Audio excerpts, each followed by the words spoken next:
Hello, everyone. Welcome back to Midlife Identity. I'm Monica here. We are into our season 2, and as I had told you, in season 2, we shall be having a different format where we will be discussing and speaking to people, real life people like you and me, and understand through them what midlife is all about. As per our previous episodes, we always spoke about midlife, what all we face in midlife, and what it is all about and what you go through. But it was always what I thought, what I spoke to people, what I understood from it. But nothing can be better than a person like you and me, live wire, coming in front of us and speaking to us about midlife. So today I have a very special guest with me. He is my brother, Mr. Mahesh Punjabi. And I think I'll hand over the mic for him to introduce himself to you, and then we'll take it on from there. Hi everyone, this is Mahesh Punjabi, radio jockey turned luxury interior designer with a background of adventures, a lot of adventures on TV, sports, almost everything except skydiving. Father of two and husband to a lovely wife who's with me in my work every day, hand in glove. Let's start off, Monica. Wow, that was a lovely introduction. Thank you. Thank you so much for being a part of our show today. So, now, Mahesh, tell me, what, according to you, is midlife? Or what do you understand by midlife? So, as you're on this show, which we discuss midlife, so just randomly, like a layman or whatever you think about midlife, just tell us. As you already know, I started from scratch. I had absolutely nothing on me, not in a house. But 25 years back, I'm 52 right now, so 25 years back when I started, I used to have a squash game in the morning. And by 5:36, I used to be free, and it was the end of the day, and you'd find me at joggers or wherever was my leisure time.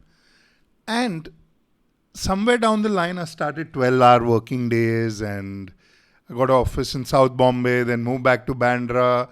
And now at 52, I realize back again, I had started from the garage. Now I'm in the same place, working out of the same place, and having the same schedule. And I am working from 12 to 5. And before that, it's not no longer a game of squash. Obviously, the bones have given way. But it is some kind of pickleball or some kind of massage, gymnasium. And by 5, I'm already sitting in my yoga class. And to my surprise, after 50, again, I've started having lunches and dinners with my family. So that is the beautiful turn, I would say, has taken place.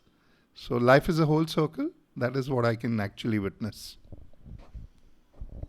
So, you think midlife is about the circle coming back from where you begin, or that making a full circle in a different form? Do you think that is midlife?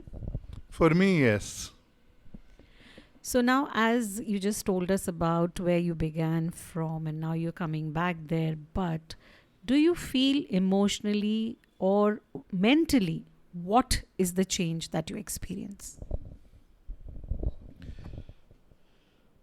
Emotionally, a lot more satisfying knowing that my children, who are 21 and 18, they're going to have their wings, they're going to fly out.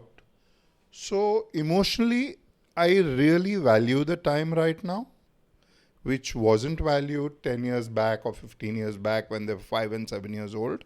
Now, when I know that in a couple of years they'll be flying out to seek their own careers, emotionally, that's an overwhelming thought.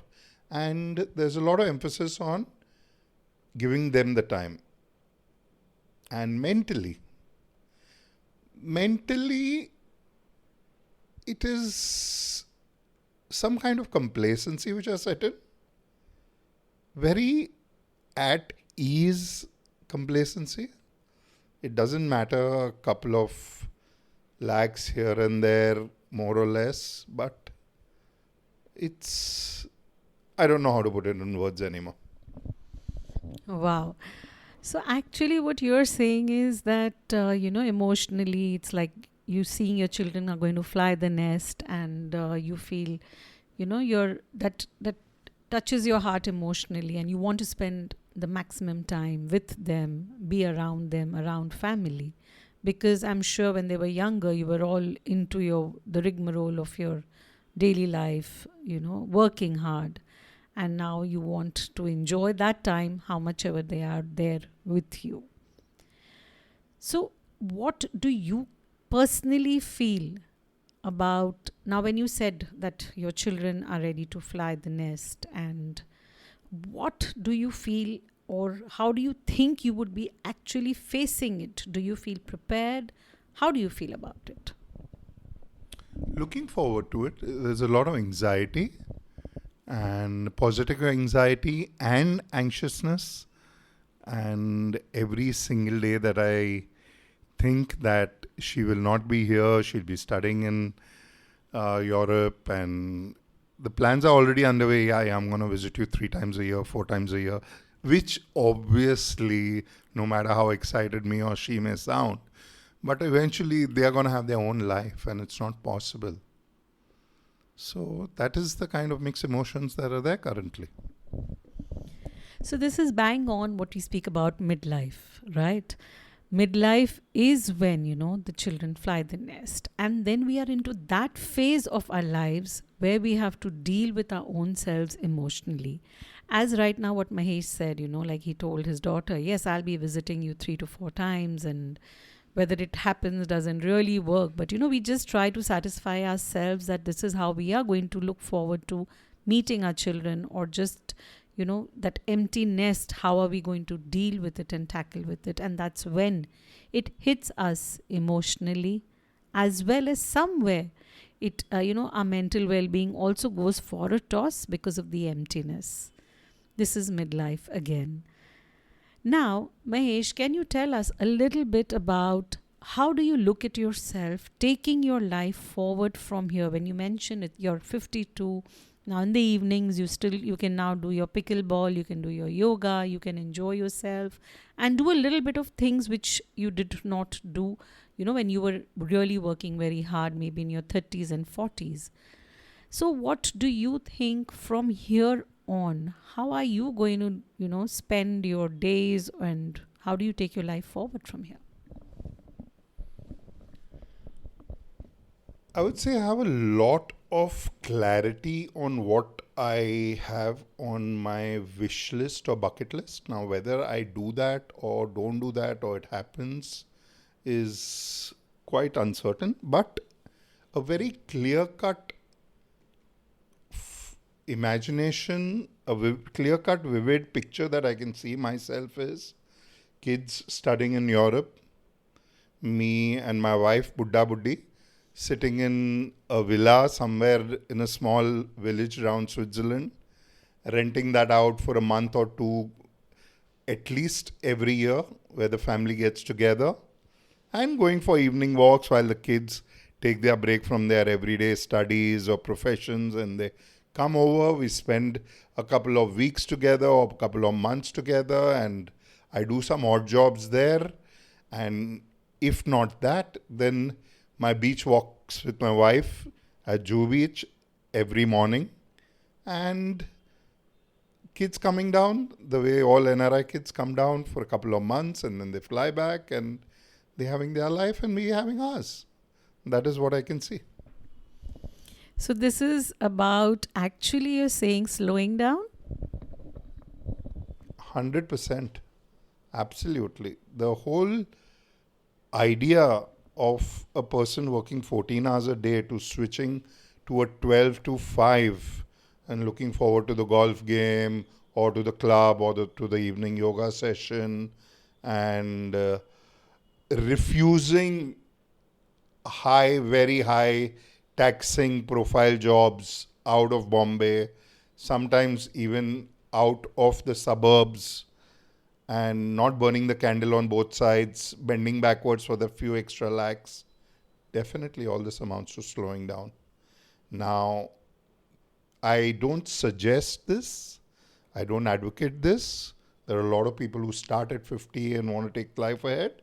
But this definitely has a lot of parameters, physical, monetary, to be considered. And then, since our country is not the kind of country that you can lie back and depend on everything being taken care of, self-sufficiency plays a very crucial role in this conversation that we are having. So, this exactly was going to be my next question. How did you think, like when you said, about the complacency, as I said, slowing down? Why do you feel that you want to slow down? Does midlife actually hit us naturally, organically to make us slow down? Or is it a thought out process? Or just that it happens? So, if you can just, for our audiences to make them more, understand it better, that when we are racing and, in our 20s, 30s, 40s, we are just, as you said, burning both the candles at both the ends. Why is it that at 50 or after 50 or 45 plus, we start slowing down? So I would love to have something, some talk or something more in detail, if you could help us understand why you think about it at 50 or 45 plus, and what brings about this change. The answer to this, specifically for myself, I can say, I don't know whether we slow down. I personally have this theory attached to it. I'm from a community, Sindhi community. We all came broke, paupers, when we came from Pakistan during the Hindustan-Pakistan. And our generation, or not even ancestors, parents, immediate parents and grandparents, they were always from a world of not having anything. So they always came up with the mindset of कम है, पैसा नहीं है, पैसा बचाना है. And I studied this in my immediate family. People just one generation older than me, or even my generation. And what is shocking is my family 10 years younger than me, 5 years younger than me. Even they still operate from there. I am very clear about going somewhere. I ask for the best, the most expensive. Maybe I might order it, not order it, might not buy it, but definitely aspirations are straight there. But there are a lot of people who I want to economize. So this thing, somehow some kind of education taught me that there is never enough, and if you have enough, you can enjoy it. So I have seen my friends from my community 10 times far ahead financially than I am, but traveling about 4 to 5 hours in traffic every day from here to 60 kilometers and back in the traffic in the suburbs. And I don't think that's something which I vowed for or stood for. And even if I stood for after this age, definitely no. So that perception of there is enough has to change. And I don't say it's in the community as in this thing. I myself am from that community. But we've always been brought up, kam hai, bacha ke chalna, kharcha kam karo. I said, why? Live life lavishly. When you go somewhere, ask for the most expensive and the best, no? Or whatever you can afford. Why cringe and crouch everywhere? My father used to travel by train till the last working days of his life, from here to Churchgate and back.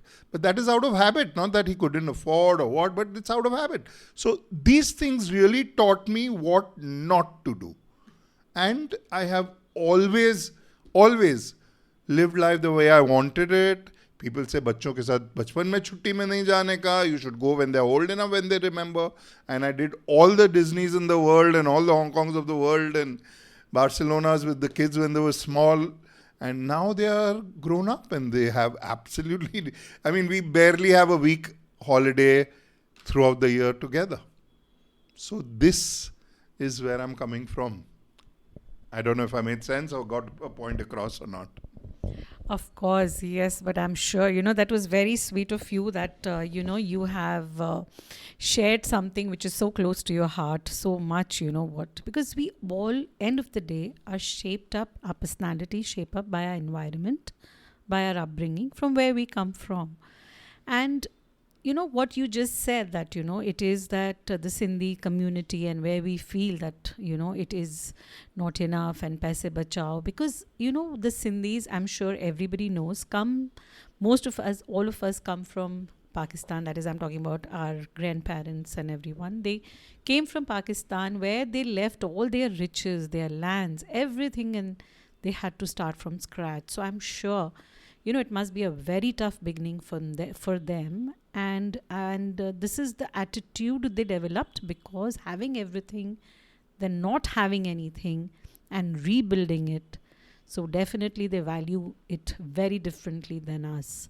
And that's how we've seen that all around us. And when, Mahesh, you just told us about what you have seen, and then that perception did not match your thoughts, and you built your own thoughts and lived life on your terms and how you wanted it to, by not understanding what, I wouldn't say understanding, by not getting, having your own thoughts and taking your own way forward. And that has made you create a life for yourself, where you, at 50 plus, you want to have your recreational evenings, which is amazing. Now, that is midlife again, where, you have experienced everything, you've experienced so much, and then you have the clarity. Do you think everyone or most of the people around you have a similar clarity as you have? That's a very good question. Although the answer to this might sound like giving gyan. Um, I used to go to my father's business, which is a place near Crawford Market, Kalba Devi Road, which hasn't changed since the past 200 years.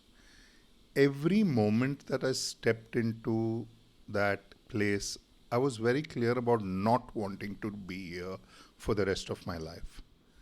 So that's how I pursued a different stream of business, different education. I was a first guy graduate in the family after my sister Monica, who was the first female graduate in the family. And I come from a background where I was told by my guardians, ki, what's the use of doing education? I'll get you a certificate for 2,500 bucks. So from there, moving out on your own, starting off on your own, and then going up the ladder. And I've been lucky that every single day of my work is passion, and every single day is different for me. It's not the same.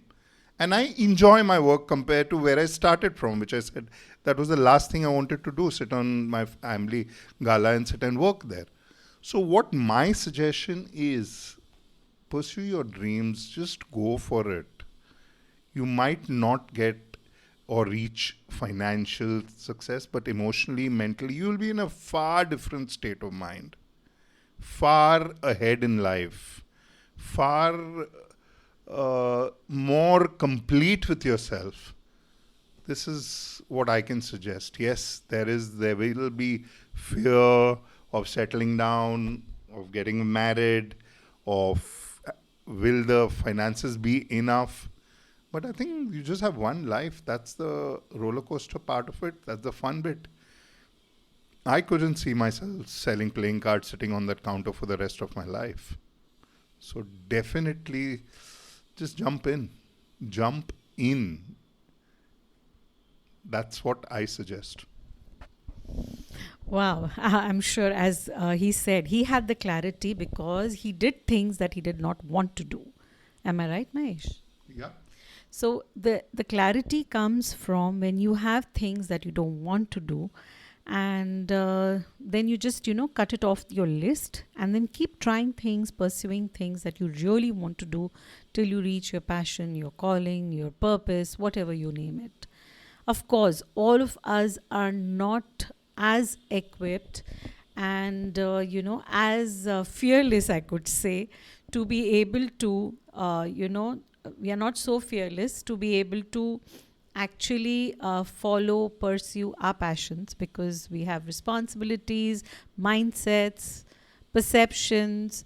We have the environment, we believe in the social calling, we believe into so many other things that all of us do not have that much of courage, as what Mahesh just said, to be actually, even if you don't have that much of financial abundance around you, if you feel you want more in life, and how much would you get out of it, but to continue with it. So I think it takes a lot, and that's what we've been speaking about. If you go back to my previous episodes, you can tap into this part of us wherein, because of our fears, because of our own limitations, we have not let ourselves just do what we really want to do or believe in doing. And then I even spoke about my book, Journey from I to Me, in which I have actually spoken about literally unfolding of all of these layers, which Mahesh just told us and shared with us, that he did not let the layers actually build on him, and he just pursued how he wanted to pursue. Now, when you come to midlife, when we speak about midlife, and when he said that, what he's looking forward to taking life from here, lot occurs in all of our lives. Lot of, maybe, there are setbacks, there are, good highs, there are lows. That's what life is all about.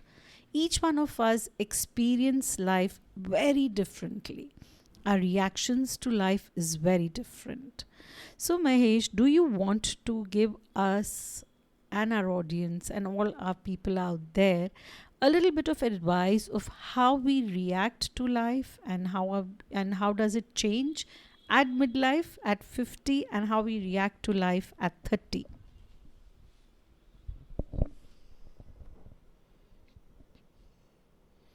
Once again, I can say about myself, at 30, I was a very brash, aggressive, and knee jerk decision maker. And at 50, it's a very different, very, very different, paced out, calibrated mindset. There was a lot of confusion at 30 when I went for foreign vacations every year. The income standards were obviously far different at that time than it is right now. It was a lot less at my 30s, but still, that was a time that I could really do everything. I remember buying a house and having a home loan, and barely had I started the EMIs for that. Kharjim Khana, a popular club in the suburbs, the membership was shutting down. So I borrowed another couple of lakhs and went and took the membership of that also, which shocked the living daylights out of everybody around. They said, you don't have a house and you're under loan, and you've taken one more loan for a club membership, which my whole life and my wife and kids' life, we are there. My wife has spent about 8 hours a day every day at Kharjim. My kids have spent 12 hours a day. 3 hours morning coaching, 3 hours evening coaching, afternoon this thing. So that is the kind of physical workout and training that we've got from that club. But at 30, I never thought of getting all that. I just paid up and I came, and the world was pointing and correcting you, and you are confused. You don't know what you're doing. Whereas at 50, even now, there's a big question mark. Is it okay to go home at 5 o'clock and change to your yoga class, and you're sitting in your yoga class at 5:30? Is it okay to step in at work at 12? Is the 12 to 5 enough? Will this not make my future shaky? So, but right now, I think the decisions are more confident. And at that time, you have a lot of people giving you gyan. Right now, you really are not ready to listen to gyan. Although I am one of those people who never listen to anybody for anything. And I did my own thing, whether it was right or wrong. And there were more wrongs than rights. But I don't think I have any regrets at all. So this is the difference between 30 and 50. Wow, so well explained. I'm sure so many of you can resonate with every word Mahesh is telling us. Because all of us, as he said, at 30, we are brash and we're ready to take the risks and we are just waiting to catch on to life every bit and, attain because you're not sure and you want to do more and more and more. And the same thing at 50, you just want to slow down because, you think, okay, I mean, I can live without it. At 30, you feel you just cannot live without it, but at 50, you say, it's okay, I can live without it. I think that's one major difference we all experience. Again, as another thing, what it is, I loved what Mahesh said. I have no regrets. Many wrongs than the right, but no regrets. Isn't that beautiful? This is what it should be. We make choices, we take decisions, make choices. Some work out, some don't work out. But if we carry the baggage of the regret, then at midlife, you start thinking about all those regrets. I wish I had done this. I wish I had done that. I could have made better choices. I shouldn't have made this choice. And if you live with the baggage of regret, it definitely takes you down, the drain. It's very difficult to even lift your head and walk.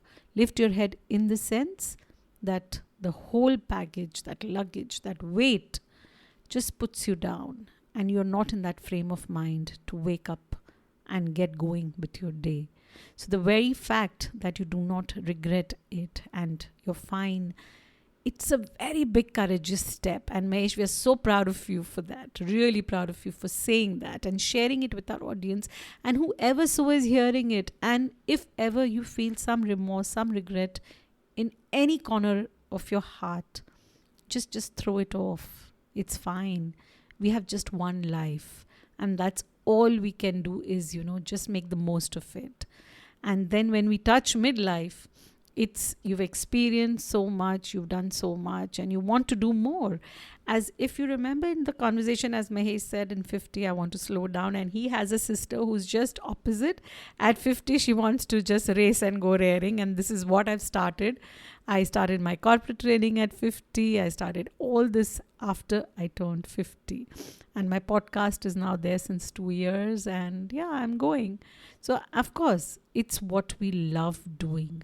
So I'm sure all of us, what we love doing at whatever age, then age is not the factor at all.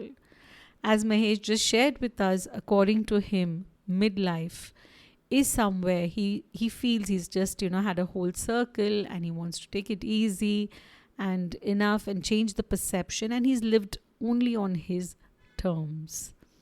One last word or a sentence you would like to share with our audience? Yes, just go for it. That's all that I'd like to say. Go for it. Why? That's lovely. Go for it. So, don't you see it is, it is life is just about living. Life is just about waking up every day and doing what you believe in. Life is about enhancing every day and making it more beautiful than it was yesterday. Life is an intention that you create, an intention that you make, where you promise yourself that yes, today is going to be another beautiful day. I do not hold regrets. I do not hold baggage. I just move on for a better day. I hope you enjoyed today's episode. And I would love your feedback. Do message and let me know what you think about today's episode. And Mahesh, thank you so much for being with us today. We had a beautiful, I could say, conversation. We got to know so much.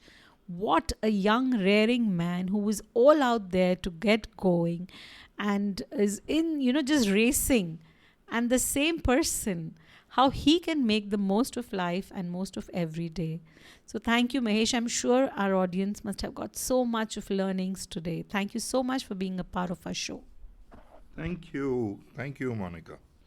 Pleasure was all mine. Thank you, everyone. So, yes, see you soon again in our next episode. Goodbye. Have a great day.